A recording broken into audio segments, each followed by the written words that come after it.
Ag PhD full episodes and more are now available on Acres TV, the newest ag platform connecting you to fields of information. Look for us on watchacrestv.com.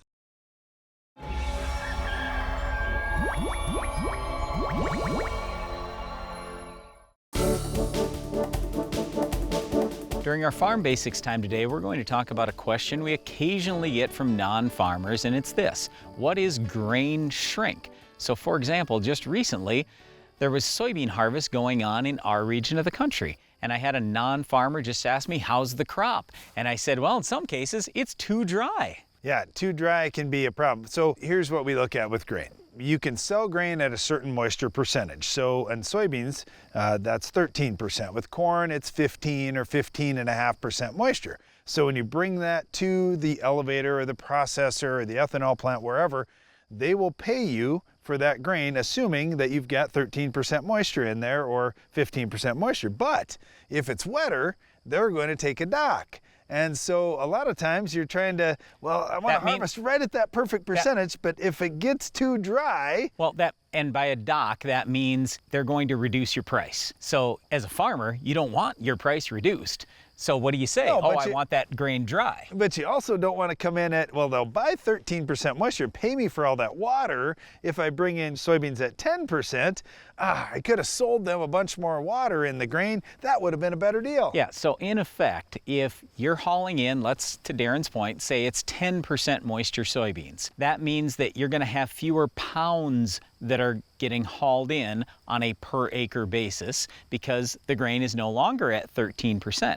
So that difference between 13% and 10% is what we call shrink, or there is shrink because of the moisture loss. And you might say, okay, well, you drop 3%. No big deal.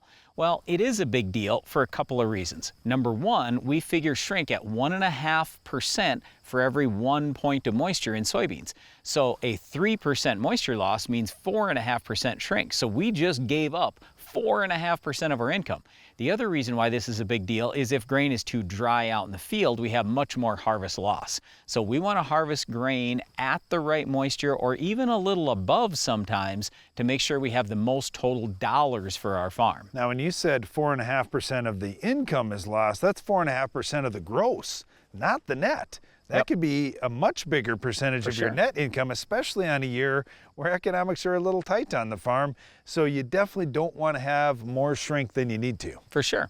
So let's say, for example, you had $700 worth of soybeans per acre, $70 beans times $10, $700. If all of a sudden you see almost 5% of that go out, that's $30 to $35 an acre. Well, if you have 1,000 acres, it's $30,000 to $35,000 you lost because your grain wasn't harvested timely. So what we do on our farm, if we have grain that's a little too dry, we put it in the grain bin, and then we have automatic bin fan controls that will pump moisture in at certain times of the day when it's more humid to raise the moisture content back into those beans. Now, you can only raise so much moisture, and you can really only do this on soybeans. You can't really put more moisture back into corn. And on beans, maybe you can get 2 or 3 points of moisture put back in. You couldn't take 8% beans and raise them up to 13% without having some major problems with the bin and perhaps with the beans I don't know. I mean, we've had people say they've done that. So anyway, the whole point here is just we wanted to establish the fact that just harvesting the crop isn't enough. As a farmer, we want to make sure we're hauling in the right moisture to the grain elevator. Otherwise, we're missing out on easy income. Well, we definitely want to maximize our profits on the farm after we've done all the work all year long. And some of that work may have included trying to stop this tough weed of the week. Can you identify this week's weed?